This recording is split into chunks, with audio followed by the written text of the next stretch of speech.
이제 하나님의 복비 섭리 원칙을 중심 삼고 역사에서 하나님이 구체적으로 섭리해 내려오신 발자취를 아담 가정에서부터 생각해 보도록 하겠습니다. 아까도 말씀을 드린 바와 마찬가지로 하나님께서 인류를 구원하시는 데 있어서 인간이 자기 책임 분담으로 세워야 될 탕감 조건은 믿음을 위한 기대인데, 이 믿음을 위한 기대는 바로 아담 가정에서부터 하나님은 세우기를 원하셨던 것입니다. 왜냐하면 죄악의 인간이 땅에 가득하도록 번성되고 난 다음에 구세주를 보내서 구원 섭리하시는 것보다는 사람이 수가 적을 때에 메시아가 오셔서 구원하시면 훨씬 더 쉽게 구원 섭리가 완결되시기 때문입니다.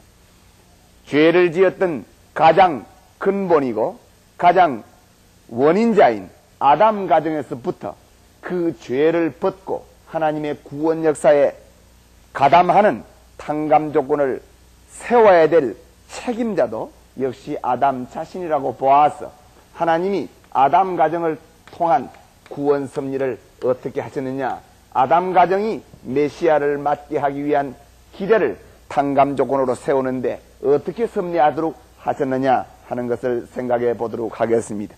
물론 아담 가정에서 그 믿음의 기대를 세우는 중심 인물은 당연히 아담이 돼야 됩니다. 왜냐하면 죄를 지었던 장본인이 아담이기 때문에 그 죄를 벗고 또 하나님 앞에 어떠한 책임 분담을 하는 믿음의 기대를 세우는 책임도 당연히 아담이 져야 되는 것입니다. 그런데 성경에 볼 것 같으면 아담부터 믿음의 기대를 세우기 위한 어떤 조건물을 하나님 앞에 드렸다든지 하는 그런 것이 전혀 기록이 나타나 있지를 않고, 아담의 아들 때부터 하나님 앞에 제사를 드린 기록의 흔적이 나와 있게 됩니다. 다시 말하면 아담은 큰아들 가인이 있고 둘째 아들 아벨이 있는데, 먼저 이 두 아들을 아담이 가지게 된 것을 성경은 말해주고 있습니다. 그런데 아담부터 제사를 하나님 앞에 드린 기록이 없고 그 아들 가인과 아벨 때부터 하나님 앞에 제물을 바친 기록이 있는데 왜 이렇게 되느냐 하는 문제입니다. 결론부터 말씀을 드리면 바로 아담은 하나님 앞에 선악의 모체라는 입장에서 서게 됩니다. 전 시간에 말씀드린 대로 하나님은 창조해줬던 기준이 있으시기 때문에 그 기준을 가지고 아담을 대하시고, 사탄은 자기하고 혈연적 관계를 맺고 있는 아담이기 때문에 역시 아담을 상대할 수 있는 입장. 결과적으로 아담은 선 성품과 악 성품을 동시에 가지고 있는 선악의 모체가 되는 입장이 빠진 선악의 중간 위치에 서게 된 것이 아담입니다. 이와 같은 상황에서 만일에 하나님이 아담에게 직접 제물을 바친다든지 혹은 믿음의 기대를 세우게 하신다면, 바꾸어 말을 하면 하나님이 선악의 중간 위치에 있는 아담과 아담의 제물을 직접 취하신다면 결국은 어떻게 되느냐 같으면 사탄도 하나님과 똑같은 조건으로 나도 아담을 대하겠습니다 하고 나올 수가 있는 것입니다. 바꾸어 말씀을 드리면 선의 바탕을 가지고 있는 아담, 악의 바탕을 동시에 가지고 있는 중간 위치에 있는 아담인데, 하나님이 주인으로서 이와 같은 중간 위치에 있는 아담을 대하면은 사탄도 자기와 혈연적인 관계라는 조건을 걸고 또 대하려고 하게 될 것이고, 그렇게 되면은 결과적으로 아담은 혼자서 선의 주인인 하나님과 악의 주인인 사탄 둘을 동시에 두 주인을 섬기는 결과가 되는 것입니다. 이것은 비원리입니다. 왜냐하면 하나님의 창조의 원칙은 본래 한 주인을 상대하게끔 창조했기 때문입니다. 그렇기 때문에 동시에 두 주인을 대할 수가 없어서 하나님은 선악의 모체가 된 아담을 선 표시적인 존재로, 악 표시적인 존재로 갈라 세울 수밖에 없습니다. 이것이 선과 악의 분립 역사가 되는 것입니다.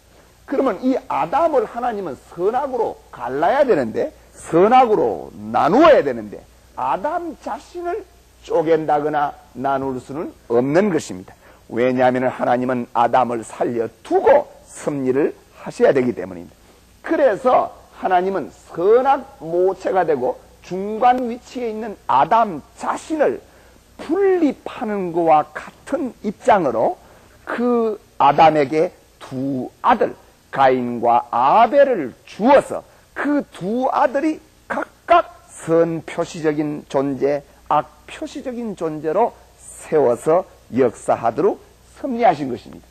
그렇다면은 가인, 아벨은 다 같이 아담의 아들인데 이 두 아들을 누구를 선 표시적인 존재로, 누구를 악 표시적인 존재로 세울 것이냐 하는 것은 대단히 중요한 문제입니다.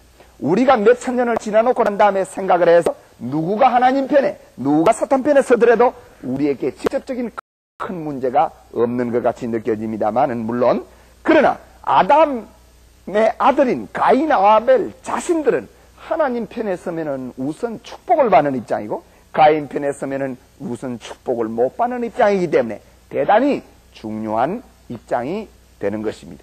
그렇기 때문에 이 두 아들을 나누는 데는 그냥 나눌 수가 없고, 하나님과 사탄 사이에서 원리적인 원칙을 중심 삼고 나눌 수밖에 없습니다. 그 원칙을 놓고 본다면은 바로 가인과 아벨은 그 타락의 결과인데, 타락의 결실체인데, 그 타락의 결실체가 있기까지의 모체인 이브의 타락 경로를 보아서 두 아들을 나누는 것입니다. 이브는 타락론에서 밝혀드린 대로 두 종류의 타락 행위를 했습니다.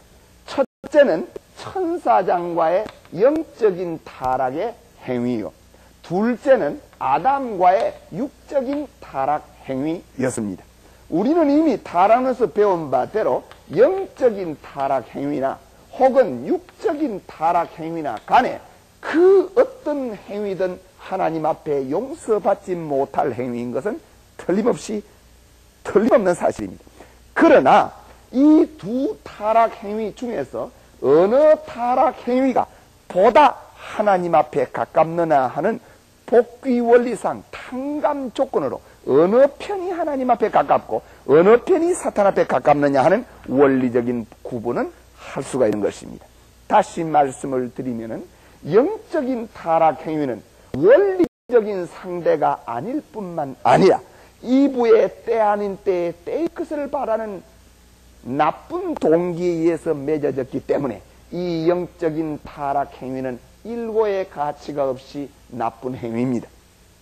그러나 육적인 타락 행위는 이브가 자기의 범죄 사실을 뉘우치고 지금이라도 하나님 앞으로 돌아가기 위한 것이 동기였고, 때는 안 되었지만은 장차는 허락될 수 있는 원리적인 상대와의 타락이기 때문에 보다 영적인 타락 행동보다는 보다 선한 편이라고 봐야 되겠습니다. 그래서 타락의 결실체인 가인과 아벨이라는 두 아들을 타락의 모체되는 이브의 두 종류의 타락 행위를 표징하는 표시체로 나누어서 생각을 한 것입니다. 그래서 첫 번째 아들인 가인은 첫 번째 이브의 타락 행동을 표징하는 표시체로 세웠고, 두 번째 타락의 결실체인 아벨은 이브의 두 번째 타락 행위인 육적인 타락 행위를 표징하는 표시체로 세운 것입니다.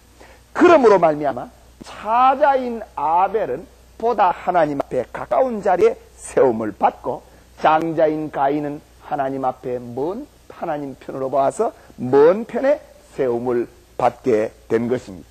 그렇다고 해서 가인은 천사와 이브 사이에 난 자식이고 아벨은 이브와 아담 사이에 난 자식이라 그런 말은 아닙니다. 물론 가인과 아벨은 똑같이 아담, 이브 사이에 난 자식입니다. 그러나 하나님의 복위 섭리의 원칙을 놓고서 선악의 모체가 되고 중간 위치에 있는 아담의 입장을 나누어서 선악을 분별하자니까 할 수 없이 이 아담의 분신과 같은 두 아들을 주어서 하나는 선 표시적인 존재로 하나는 악 표시적인 존재로 갈라 세운 데 불과한 것입니다. 복귀 섭리로 봐서 갈라 세웠다는 말이 되겠습니다. 그러면은 이렇게 선악을 분립을 해놓고 선 표시적인 존재를 찾아 악 표시적인 존재로 가인 장자를 세웠는데 이것을 우리가 조금 더 구체적으로 생각을 해 보도록 하겠습니다. 가인은 성경 창세기 4장 7절에 의하여 볼 같으면은 가인아 네가 어찌하여 얼굴을 붉히느냐 죄가 너희 문 앞에 와 있으니 너는 그를 다스리라. 가인의 앞에 죄 사탄이가 와서 기다리고 있는 것을 성경은 표현하고 있습니다. 왜냐하면 장자 가인을 사탄이 상대할 수 있는 입장에 세웠다는 증거가 됩니다. 사실 성경 속에는 하나님이 장자보다는 차자를 더 사랑하는 예가 성경에 많이 나오게 됩니다. 그 모든 사실들도 이 원리적인 이해를 하게 될 때에 비로소 이해가 가능한 겁니다. 아시다시피 야곱의 이삭의 두 아들 야곱과 에서가 있는데 이 두 아들 쌍태는 복중에서부터 하나님은 차자 야곱을 사랑하고 장자 에서를 미워했다 그랬습니다. 사실 복중에서 에서가 무슨 특별히 욕을 했겠습니까? 하나님 앞에 무슨 죄를 지었겠습니까? 그러나 하나님은 차자를 하나님 편에서 더 가깝게 보신 이런 원리적인 근거가 있기 때문에 그렇게 되셨다고 봐야 됩니다. 또 야곱이 손자를 축복하는데 요셉이 두 아들 므낫세와 므낫세와 에브라임을 데리고 와서 축복을 해달라고 부탁을 한 적이 있습니다. 야곱은 나이가 많아서 앞을 잘 보지 못하는 입장이었는데 요셉이 그 두 아들을 아버지 앞에 데리고 와서 오른손 밑에는 둘째 아들 맏아들 므낫세를 넣고 그 다음에 왼손 밑에는 둘째 아들 에브라임을 갖다 세워놨습니다. 그런데도 불구하고 야곱이 손을 바꾸어서 둘째 손자 위에 오른손이 가고 맏손자 위에 왼손이 가는 이런 식으로 해서 축복을 했습니다. 본래 오른손은 하나님 상징이요 하늘편 상징이기 때문에 그것을 바라보던 요셉이 아버지 오른손 밑에 큰 놈이 있습니다. 야곱의 대답이 잠잠하라 내가 다 알고 행한다.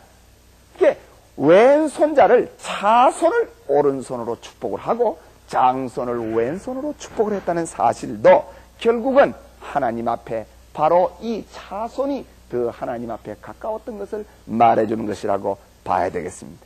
이스라엘 민족이 출애굽할 때에 하나님이 재앙으로 애굽인을 칠 때에 그 애굽 족속의 맏아들과 그 다음에 애굽의 짐승의 맏것까지 전부 다 하나님이 치고 나왔다는 사실도 맏것은 언제라도 사탄 편에 가까운 것으로 표징되기 때문에 그렇다는 걸 알아야 됩니다. 왜 그러냐면은 사탄이 벌써 죄악의 결실을 먼저 해서 악의 역사가 먼저 출발을 했단 말이에요.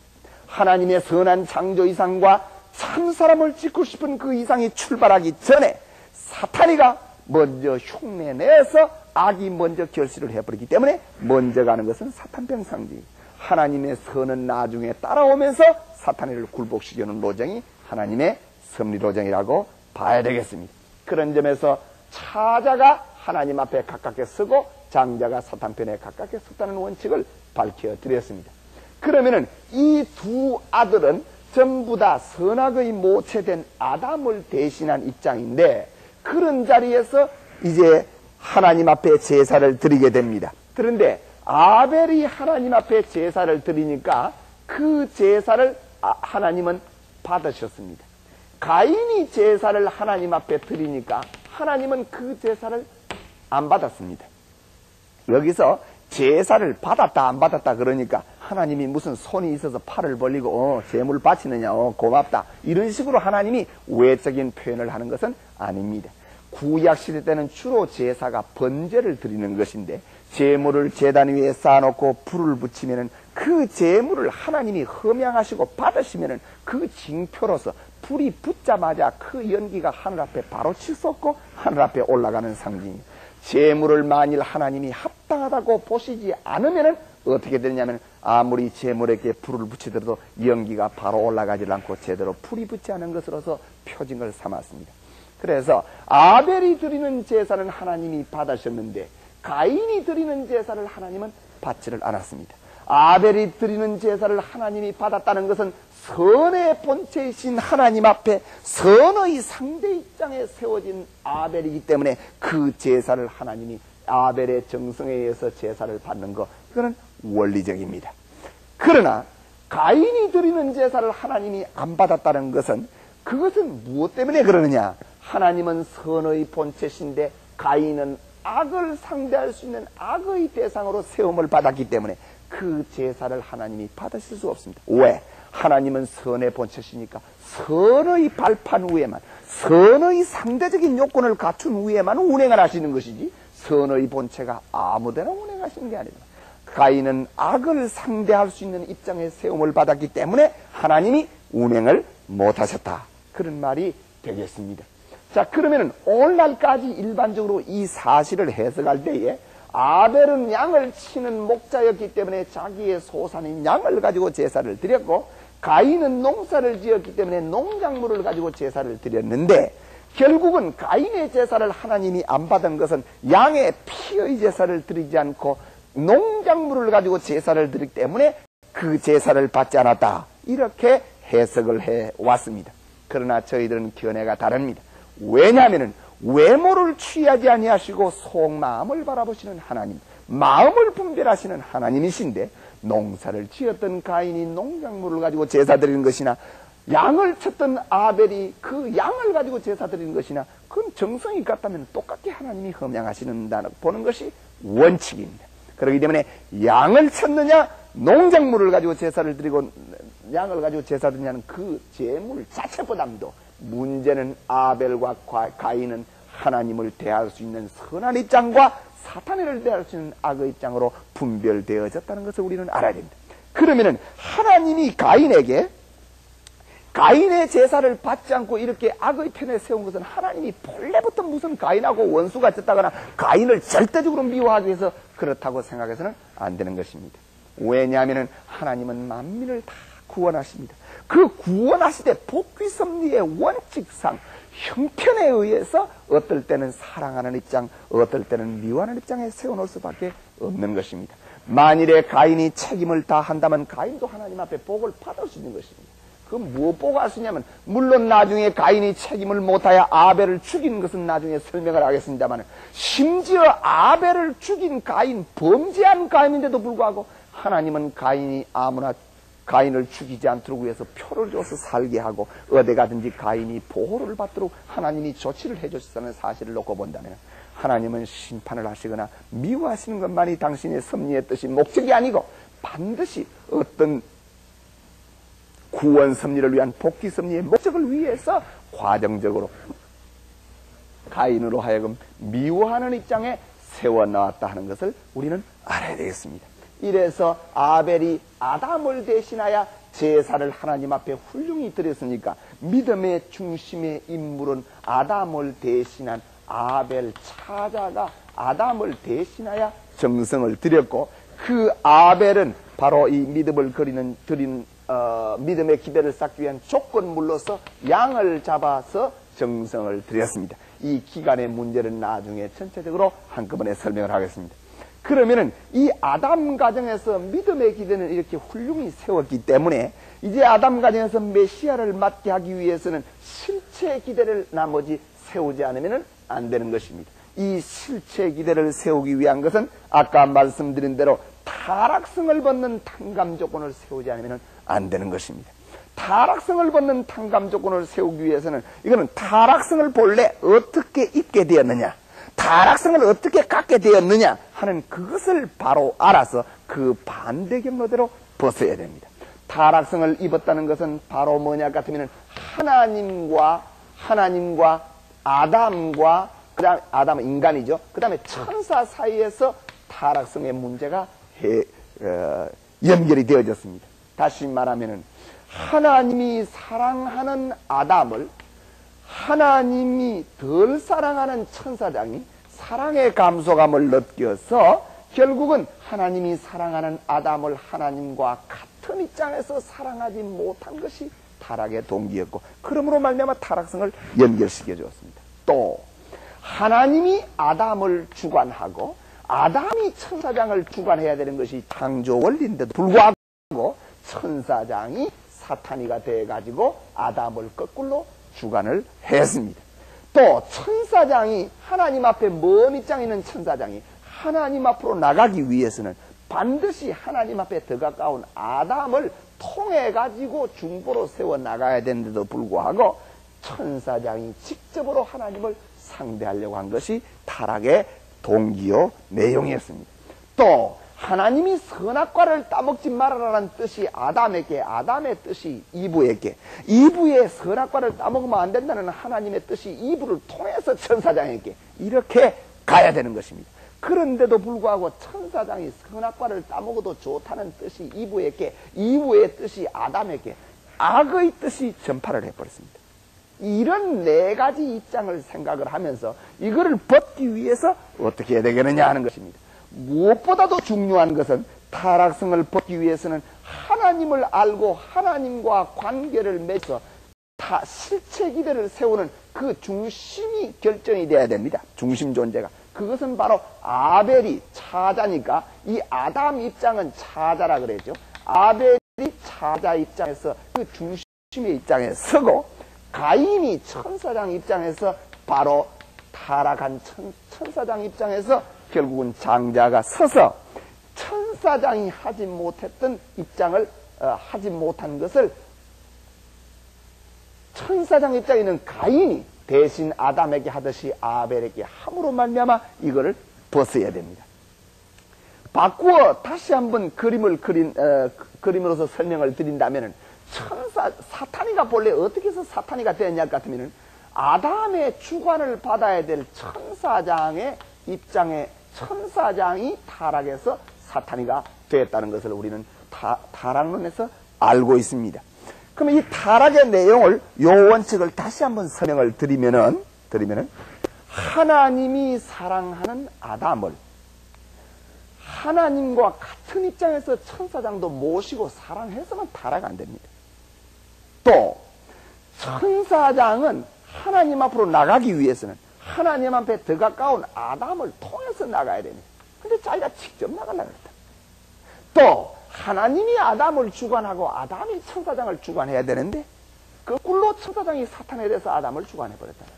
그러기 때문에 하나님, 아담, 천사 사이에서 벌어진 곡절과 그로 말미암아 아담이 자기 실체 기대를, 실체 인격을 지키지 못하고 오히려 천사장의 죄악의 요소를 받았으니까 하나님께서는 복귀 원칙을 탕감복귀는 바로 반대 경로 모양을 갖추어서 해야 되니까 하나님, 아담, 천사라는 이 모형을 하나님, 아벨, 가인으로서 펼쳐놓은 것입니다. 그래서 아벨은 아담 입장에, 가인은 천사 입장에 세움을 받은 것입니다. 그러니까 천사장이 아담에게 한 못했던 조건을 가인이 천사장 입장에서 아담 입장에 있는 아벨에게 함으로 말미암아 타락성을 벗어버리는 것입니다.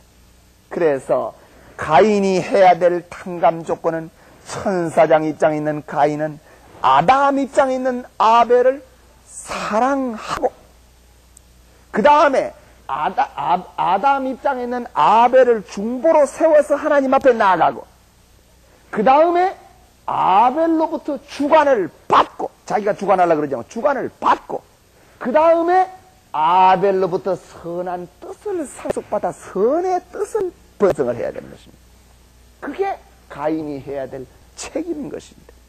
그런데도 불구하고 아벨 제사를 하나님이 받으시고 가인 제사를 안 받으니까 가인이 화가 났고 덜해서 그만 가인이 아벨을 죽여버렸습니다. 가인이 아벨을 죽였다는 사실은 바로 형이 동생을 죽였다는 하나의 살인사건에 간단하게 끝나는 것이 아니고, 아벨 자신은 아담을 대신하고 가인 자신은 바로 천사장을 대신했기 때문에 역시 천사장이 아담을 타락시킨 것과 같은 결과를 맺게 된 것입니다. 이래서 이것으로 말미암아 가인이 아벨을 죽임으로 말미암아 실체의 기대가 조성되지를 못해서 아담 가정에서 메시아를 맞기 위한 기대가 수포 돌아가고 무너지고 만 것입니다. 그렇다면 하나님이 가인을 보고 왜 그걸 지시를 안 해주셨느냐? 이것은 가인이 해야 될, 자기 책임으로 해야 될 탕감 조건으로 세워야 되기 때문에 그렇습니다.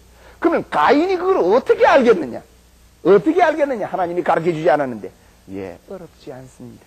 왜냐하면 가인이 하나님을 모셨던 절대적인 마음, 하나님 앞으로 돌아가고 싶은 선한 마음만 있다 할 것 같으면 그 문제도 할 거 없다는 거예요. 왜 그러느냐? 자, 한번 예를 들어서 생각해 보세요. 가인이 하나님 앞에 제사를 드리고는 싶어. 그랬는데 그 제사를 하나님 앞에 드리니까 제사를 하나님이 안 받으셔. 드리고 싶은 마음이 있다면 안 받으시니까 어떻게 해야 되겠습니까? 아벨 제사를 하나님이 받으신 선례가 있으니까 가인이 아벨을 보고 너 어떻게 드렸기 때문에 제사를 받았느냐? 형님, 나는 양을 잡아 제사 드렸습니다. 그러면 나는 양이 없으니까 너 양을 좀 구워달라. 그래가지고 제사 드렸을 거 아니겠습니까? 드리고 싶은 마음이 있으면 아무리 그렇게 해서 제사를 드렸더라도 하나님이 그 제사 받으시겠습니까? 안 받으십니다.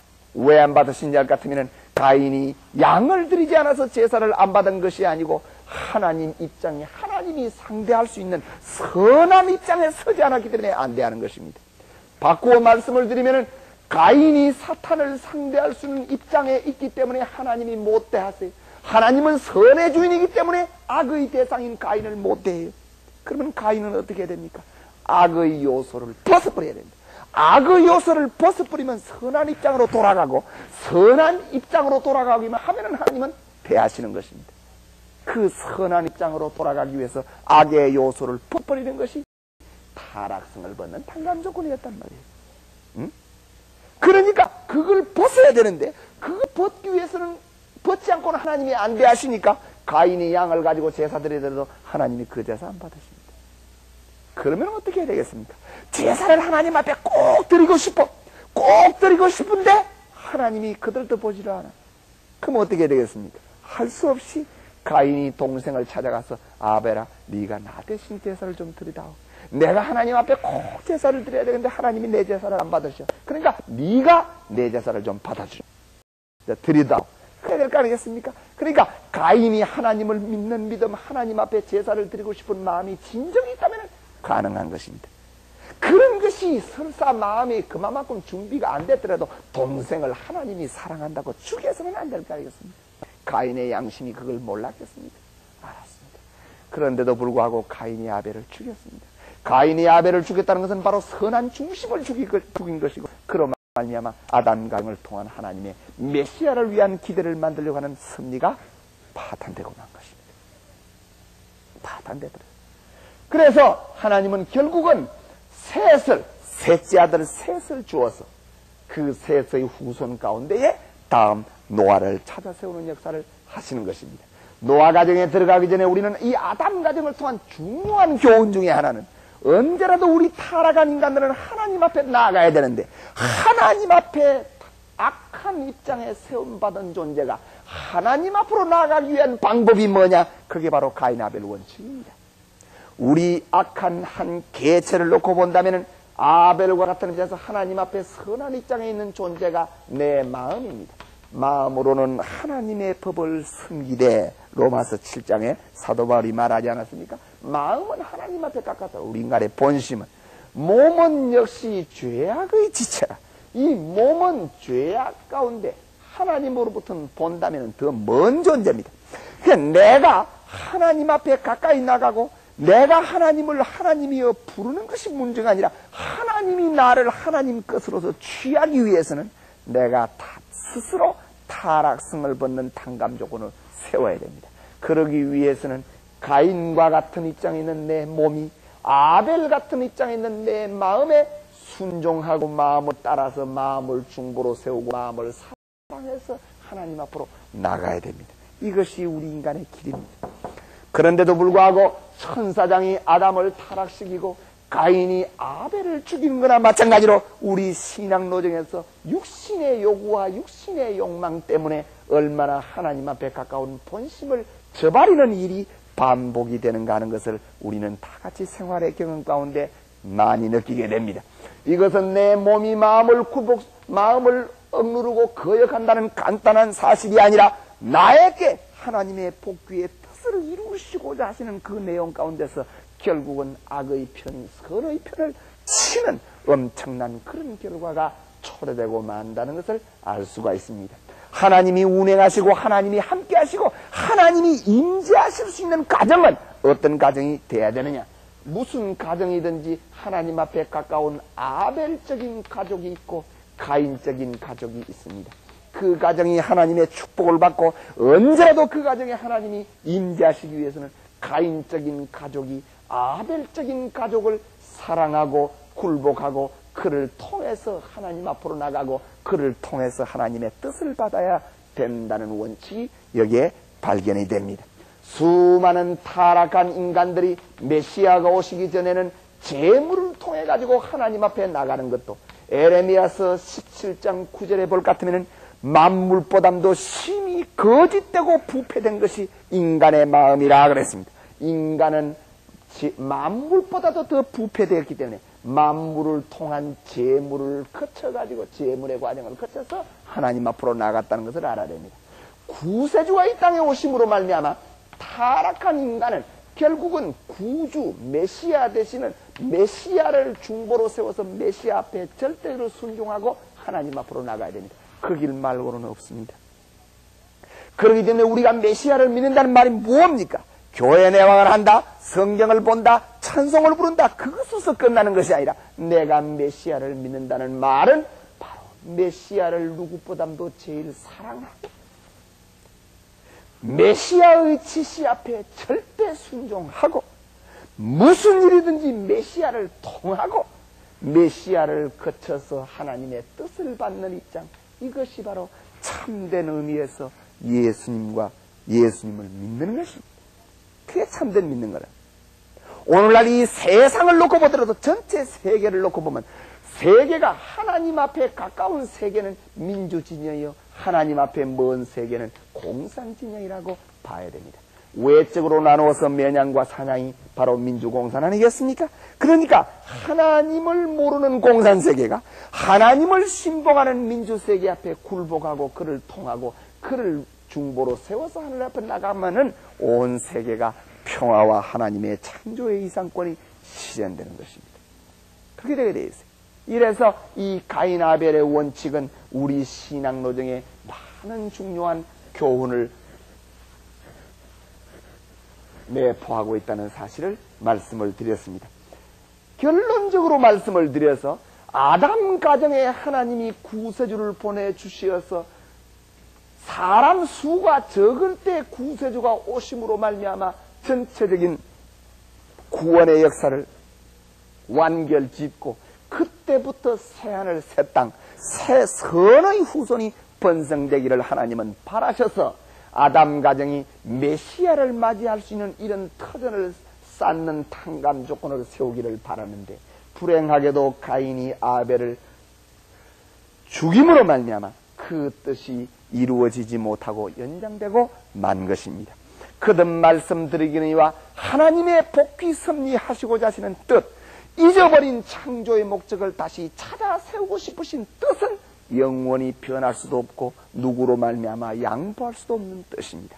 그 뜻을 대했던 인간이 책임을 못하고 탕감 조건을 세우지 못할 때는 할 수 없이 하나님은 후손 가운데 다시 사람을 찾아 세워서 역사하실 수밖에 없는 것입니다. 그런 입장에서 아담 후손 셋을 세워가지고 그 셋의 후손 가운데 하나님은 노아를 찾아 세워서 노아라는 의로운 인물을 찾아 세워서 복귀 섭리를 다시 계속해 오시는 것입니다. 그래서 노아 가정에서는 믿음의 기대를 세우는 중심 인물이 노아입니다. 성경에 볼 것 같으면 노아는 당대 의인이라 그랬습니다. 하나님이 의로운 자로서 노아를 지목하시고 노아의 충성스러운 의의 마음을 조건으로 삼아서 하나님은 노아를 믿음의 중심 인물로 찾아 세우신 것입니다. 그러면 이 노아에게 믿음의 기대를 세워서 하나님을 정말 믿습니다 하는 그 믿음의 조건물은 무엇을 가지고 노아 자신이 믿음의 조건물을 세우게 했느냐 하면은 하나님은 노아에게 방주를 짓게 했습니다. 배를 짓게 했습니다. 이 배는 문자 그대로 배가 아니고 바로 노아 가정이 하나님을 믿는 믿음의 기대를 세우는 조건물이기 때문에 이 조건물은 뜻이 많습니다. 특별히 이 방주는 죄악의 인간을 다 심판하시기 위한 새로운 이상을 방주 안에 넣어서 이 방주 이상을 통해서 새로운 세계를 이룩하시려고 하시던 뜻이 계시기 때문에 섭리적인 의미로서는 방주는 신천주를 상징하는 것입니다. 새하늘과 새 땅을 상징하는 것입니다. 왜냐하면 심판으로 말미암아 죄악의 모든 것은 멸망을 시키고 방주를 통해서 새하늘과 새 땅을 만들려고 만드는 기반으로 삼으려 하시기 때문에 방주는 바로 신천주를 상징하는 것입니다. 그래서 하늘 땅이 소생기, 장성기, 완성기 3단계로 되어 있는 거나 마찬가지로 방주도 하나님은 3층으로 지으라 그랬습니다. 모든 하늘 땅의 주인이 하나님이시라면 이 신천주를 상징하는 방주의 주인인 노아는 하나님 상징이 되는 것입니다. 하늘 땅 천주 안에는 인간이 필요한 거와 인류가 있어야 되는 거나 마찬가지로 방주 안에 인류를 대신해서 노아의 8 가족이 들어갔습니다. 또 하늘 땅에는 만물만상이 있어야 되는 거나 마찬가지로 이 방주 안에도 만물을 상징해서 짐승들을 종류대로 쌍을 지어서 들어가게 만들었습니다. 그러면 이 노아가 방주를 중심 삼고 하나님 앞에 조건을 세우는 역사를 우리가 여기서 간단하게만 생각을 하고 넘어가도록 하겠습니다. 이 지구상에 하나님은 왜 심판 역사를 하셔야 되느냐? 심판의 의미가 무엇이냐 하는 것입니다. 본래 인간들은 전부 다 하나님만을 대해야 되는데 하나님만을 대해야 될 인간이 하나님을 저버리고 타락함으로 말미암아 선악의 모체가 돼서 사탄도 또 하나의 주인으로 이 세계를 대하게 된 것입니다. 그러니까 선악의 모체가 된 인간, 죄를 짓고 있는 이 인간들을 하나님은 계속해서 두 주인의 입장에서 상대할 수가 없어서 사탄이가 상대하는 죄인들을 도말하고 그러므로 말미암아 사탄이를 축출시켜서 사탄이가 상대할 수 있는 사람을 존재를 없게 하기 위한 것이 이 심판 역사입니다. 심판 역사예요. 그렇기 때문에 노아가 방주를 120년 동안 하나님의 말씀 한 말씀을 믿고 120년 동안 충성스럽게 방주를 지었던 그 조건 하나를 가지고서 죄악의 인간, 사탄과 짝한 죄악의 인간을 한꺼번에 도말할 수 있는 그런 조건으로 이 심판 역사를 단행한 것입니다. 근데 성경에 볼 것 같으면 심판을 40일 홍수 심판을 했습니다. 왜 하나님은 40일 홍수 심판을 했느냐 하는 것입니다. 아담 타락 이후에 하나님의 복귀 섭리는 결국은 잃어버린 창조 이상인 사위 기대를 탕감복귀하기 위해서 역사를 하셨습니다. 그 사위 기대를 탕감복귀하기 위한 역사를 하시는데 아담부터 노아까지 그 소망을 걸고 10대에 걸쳐서 역사를 해오셔서 믿음의 중심인물인 노아를 하나 찾아 세운 것입니다. 그래서 사위기대의 목적을 이루시기 위해서 10대에 걸쳐서 섭리를 하신 하나님의 섭리시기 때문에 10대와 사위기대를 한꺼번에 탕감하는 수로서 40수 심판수로서 제시하신 것입니다. 그래서 40주야 비가 오고 모든 인간들이 가눌 수 없을 만큼 그런 비가 오므로 말미암아 하나님의 말씀에 청종하지 아니하고 방주를 준비하지 못했던 사람들은 전부 다 도말당해서 없어지고 방주 속에 들어가 있었던 3층으로 지었던 방주 속에 들어가 있던 노아의 가정만이 살아남게 된 것입니다. 그러면 사탄이 상대할 수 있는 죄악의 인간들이 다 심판으로 도말되고 없어졌다는 말은 무슨 말이냐면은 사탄이가 상대할 수 있는 대상이 없어져 버리기 때문에 사탄이가 떠나가야 된다는 말이 되는 것입니다. 하나님만이 상대할 수 있는 노아 가정을 세워서 이런 준비 심판 역사를 단행하게 된 것입니다. 그러면 이 넓은 천지 가운데 성경의 의미를 놓고 본다면 노아와 그 맏아들 셈, 둘째 아들 함, 셋째 아들 야벳이라는 이 세 아들과 부인 합해서 8가정이 새로운 역사를 출발하기에 이르는 것입니다. 물론 노아는 햇빛이 쨍쨍 쪼이는 날 하나님의 심판하신다는 말씀 한 말씀을 믿고 심판을 준비하기 위하여 120년 동안 방주를 지었다는 사실은 지극히 중요한 믿음의 조건이 되는 것이고, 노아가 만일 하나님과 종적으로 이 절대적인 믿음의 조건을 세우지 않았다 할 것 같으면 어떻게 120년을 방주를 짓고 있었겠습니까? 말이 쉬워서 그렇지 그 120년 동안에 노아가 얼마나 세상 사람들로부터 핍박을 받고 멸시를 받고 미친놈이라고 취급을 당하고 가족에게까지도 천대를 받았겠습니까? 그런 의미 전체를 생각해 본다면 노아야말로 하나님과 절대적인 종적인 믿음의 기대를 세웠던 인물이다 하는 것을 알 수가 있고, 이 노아의 절대적인 믿음의 조건으로 말미암아 노아 가정을 중심 삼은 믿음의 기대는 형성이 되고 조성이 되었습니다. 이제 노아 가정이 해야 될 문제는 타락성을 벗는 탕감 조건을 세워서 실체 기대를 확실히 세우지 않으면 안 되게 되고, 실체 기대를 세우기 위해서는 어차피 아벨 입장에 있는 존재 차자와 가인 입장에 있는 장자와 입장을 갈라 세워서 역사하지 않으면 안 되는 것입니다. 노아 가정에 있어서의 차자는 함입니다. 장자는 셈입니다. 그러니까 성경에는 당연히 함과 셈과의 관계에서 문제가 일어나야 됩니다. 그런데 셈과 함과의 사이에서 연관관계, 상관관계, 셈이 함을 어떻게 모셨느냐 하는 그런 문제가 있기 전에 함 자신에 관한 문제가 창세기 9장에 언급이 되고 있습니다. 여기에 보면은 이상한 일이 벌어지고 있습니다. 노아가 홍수 심판이 끝나고 난 다음에 장막에서 하루는 포도주를 먹고 취해서 장막에서 누워 자고 있었더라 그랬습니다. 근데 그냥 누워 잔 것이 아니라 옷을 가누지 못하고 하체를 가누지 못하고 벗은 채로 누워서 잤더라 그랬습니다.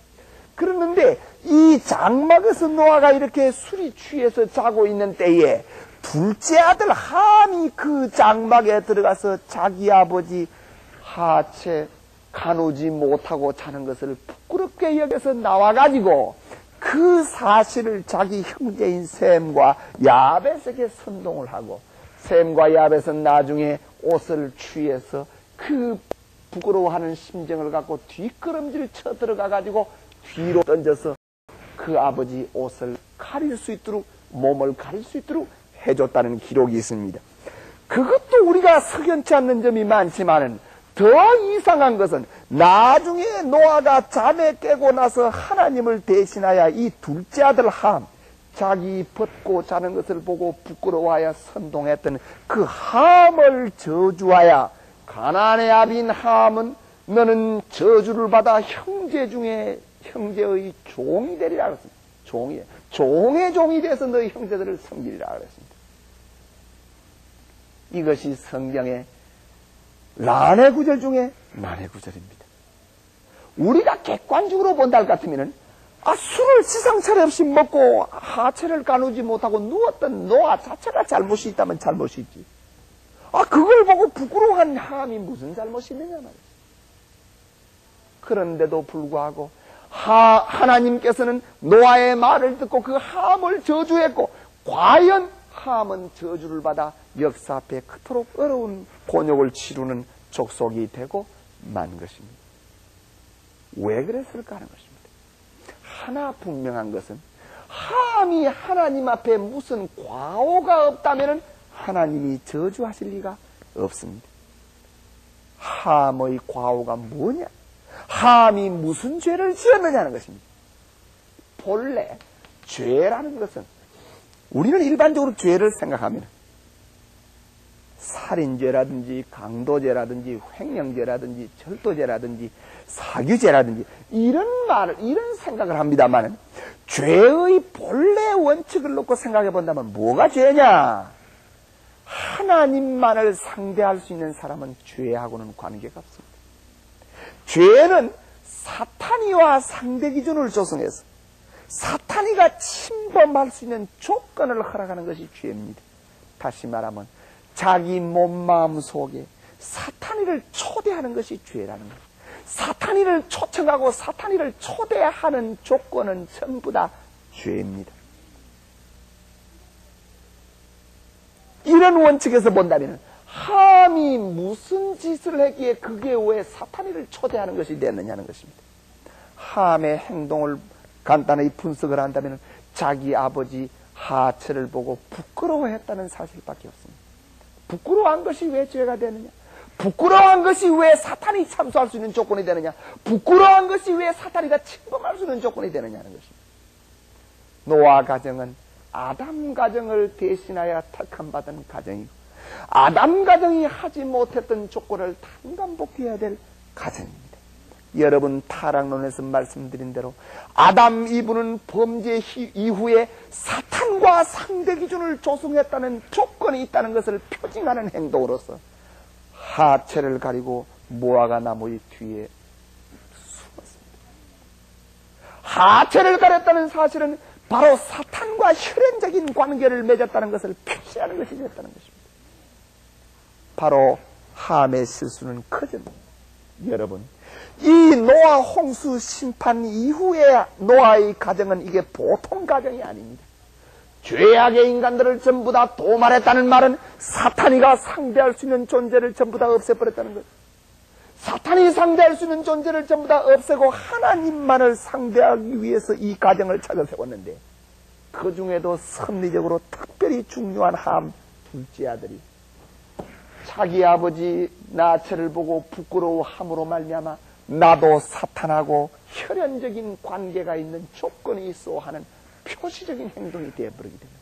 그 조건 때문에 침범하기를 바라보고 엿보고 있었던 사탄이가 들어오게 된 것입니다.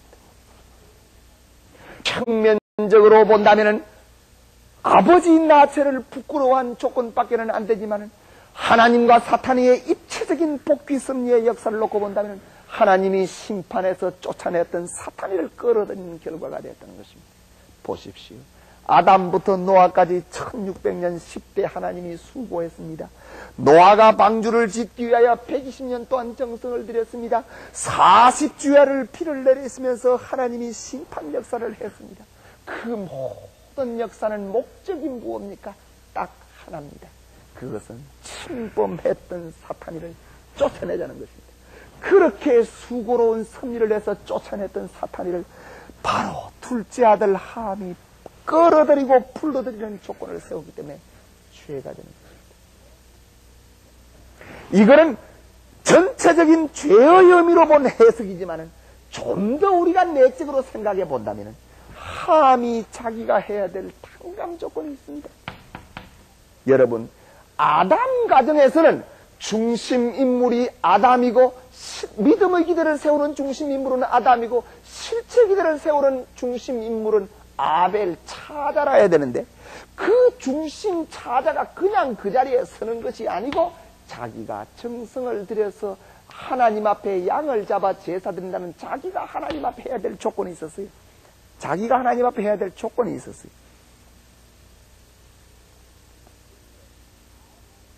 그런데 아벨은 이미 아담 자신을 대신해서 그런 정성을 들였기 때문에 아벨이 실질적으로 믿음의 기대도 쌓았고 실체 기대도 쌓았습니다. 그러니까 문제할 거 없어요. 아벨이 자동적으로 실체 기대의 인물이 되는 중심 그 기준이 되는 것입니다. 아벨을 대신하는 입장에 설 수 있는 것입니다. 즉 아담을 대신하는 입장에. 그런데 함 때는 노아 자신이 믿음의 기대를 세워서 아버지가 다 했어. 아버지 공로로 심판이 다 끝났어. 그러면은 둘째 아들 함이 하나님의 복귀 섭리를 받아서 실체 기대 중심 인물로서 하나님의 섭리의 획적인 질서를 세우는 중심 인물이 되기 위해서는 자기가 하나님 앞에 조건을 세워야 됩니다. 자기가. 그 조건은 뭐냐? 아버지 정성에 동참하는 것입니다. 하나님과 종적인 정성의 기대를 쌓았던 노아의 정성에 자기가 동참하는 거예요. 그거를 위해서 하나님은 이런 섭리를 한 것입니다. 하나 분명한 것은 노아가 지상 차례 없이 술이나 퍼먹고 돌아다니는 사람 같으면 어떻게 하나님의 뜻을 받들어서 120년 동안 변치 않고 방주를 지었겠습니까? 하루도 아니요, 120일도 아니요, 12달도 아닙니다. 자그마치 120년을 한결같이 하나님의 말씀을 믿고 방주를 지었다는 노아의 믿음은 얼마나 노아가 위대하고 철저한 믿음을 가지고 있는 사람인가 하는 것을 우리는 알 수가 있습니다. 그런 사람이 어떻게 술을 지상 차례 먹고 그렇게 곤드레 만들어가려겠나 말이야. 더욱이나 하체도 가누지 못하고 그렇게 찰 수가 있겠느냐. 이거는 노아의 사람됨을 놓고 볼 때 도저히 우리는 그렇게 생각할 수가 없습니다. 그러면 뭐냐? 하나님의 계획과 경륜 아래 하나님이 그렇게 시켰다고 말해요.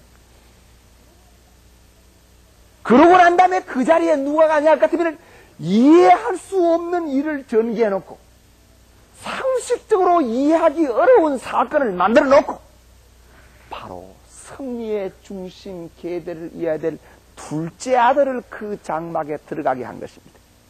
이상하지 않습니까? 맏아들도 안 들어가고 셋째 아들도 안 들어갔어요. 둘째 아들이 들어가겠다는 거예요. 왜? 섭리의 종적으로 쌓았던 심정의 기대를 획적인 질서로서 완결지어야 될 인물이 이 차자 함이기 때문에 함이 그 아버지 심정을 그대로 상속받기 위해서 둘째 아들 함이 그게 들어간 겁니다. 하나님이 들어가게 한 겁니다. 그랬다면은 그게 지금 벌어지는 사실은 상식에 어긋나는 사실이랄지라도 함은 자기 아버지 노아와 심정적인 일체를 이루기 위하여 어떤 믿기 어려운 일이 벌어지더라도 그걸 믿고 넘어가야 됩니다. 그게 함의 책임입니다. 그런데 하나님이 함을 보고 네가 만일 장막에 들어가면은 너 아버지가 그런 모습을 하고 있더라도 부끄러워하지도 말고 선동하지 말아라. 그렇게 가르쳐주지 않았습니다. 왜? 이거는 함의 책임입니다. 그러면 함이 어떻게 알겠습니까? 알고도 남습니다. 책임 분담하고도 남습니다. 왜냐하면 옛날에 햇빛이 쨍쨍 쪼이는 맑은 날씨에 계속해서 하나님의 심판을 말하면서 120년 동안 방주를 짓고 있던 그 아버지를 어떻게 이해를 했겠냐는, 어떻게 이해를 했겠습니까? 그러니까 심판한다는 하나님의 말씀 하나를 믿고 120년 동안 배를 짓고 있는 아버지하고 수리를 과하게 잡수고 옷을 가누지 못하고 누운 아버지하고 어느 아버지가 더 이해하기 어렵습니까? 방주 짓던 아버지가 더 어렵다. 그래도 그 아버지 덕분에 살아나지 않았단 말이에요. 자기를 이해하지 못하고 자기 상식으로 판단이 안 됐지만 그 아버지 덕분에 자기가 살아나지 않았단 말이에요. 그러기 때문에 바로 함은 옛날에 그런 아버지를 확실히 알고서 그 아버지 하는 일은 다 이해해야 돼. 그 아버지 편에서 심정적으로 일체가 돼서 그걸 덮어주려고 그래야 돼. 그래야 되는데도 불구하고 형제들 앞에 선동했기 때문에 심정적인 일치점을 갖지 못한 것, 심정적으로 하나를 맺지를 못했다는 것입니다. 이것이 함의 근본적인 과오가 된 것입니다. 함이 이 실수로 말미암아 타락성을 벗기 위한 탕감 조건, 실체 기대를 세우는 탕감 조건의 중심의 자리에 서지를 못했기 때문에 다음 성경은 셈과 함, 맏아들과 둘째 아들 사이에 벌어지는 역사는 나올 필요도 없어. 그 관계는 그건 보류라. 성경에 그거에 관한 설명 필요도 없다고. 왜? 중심이 벌써 꺾여져 나갔으니까. 그래서 함의 실수로 말미암아 노아 가정을 중심 삼고 세우시려던 하나님의 복귀의 섭리, 다시 말하면 믿음의 메시아를 위한 기대, 믿음의 기대와 실체 기대를 쌓는다는 그것이 이룩되지를 못한 입장이 되고 만 것입니다. 그러면은 아까도 말했지만은 뜻은 하나님이 양보할 수 없는 뜻을 깨우게 했는데 노아 가정이 또 그 뜻을 받들지를 못해서 그럼 어떻게 해야 되겠습니까? 이 노아 후손 가운데 하나님은 아브라함을 찾아 세워서 그 아브라함을 중심 삼고 복귀 섭리를 해 나오시는 것입니다. 노아부터 아브라함까지 역시 10대로서 400년 만에 아브라함을 찾아 세웠는데 그 아브라함은 본래 어떤 입장에서 찾아 세웠냐 같으면 아브라함의 아버지는 우상장사 데라입니다. 이 데라는 우상을 만들어 파니까 사탄의 앞에 가까운 존재입니다. 사탄의 앞에. 그런데 왜 하나님은 우상장사 데라의 아들을 하나님은 찾아 세우시느냐는 것입니다. 벌써 사탄이는 하나님이 사랑하시는 노아에 하나님이 사랑할 수 있는 차자 함을 사탄이가 침범해서 가져가 버렸단 말이에요. 그러니까 탕감복귀 원리에 의해서 사탄이가 사랑하는 우상장사 데라에 사탄이가 사랑할 수 있는 마다들 격인 아브라함을 하나님은 불러 세우신 것입니다. 탕감복귀 원리. 이렇게 하나님은 탕감복귀 섭리를 하신 것입니다. 그래서 아브라함을 갈대아 우르에서 하나님은 불러내셔가지고 그 아브라함에게 많은 축복을 해주시고 너 후손이 별과 같이 너 후손이 모래와 같이 많아진다고 많은 축복을 하시면서 아브라함을 길렀습니다. 그는 뭐냐면은 믿음의 인물 아브라함 가정에서 믿음의 기대를 세우는 중심 인물은 아브라함입니다. 그러면은 이 아브라함이 하나님 앞에 믿음의 기대를 쌓기 위하여 드리는 조건물은 뭐란 말이냐?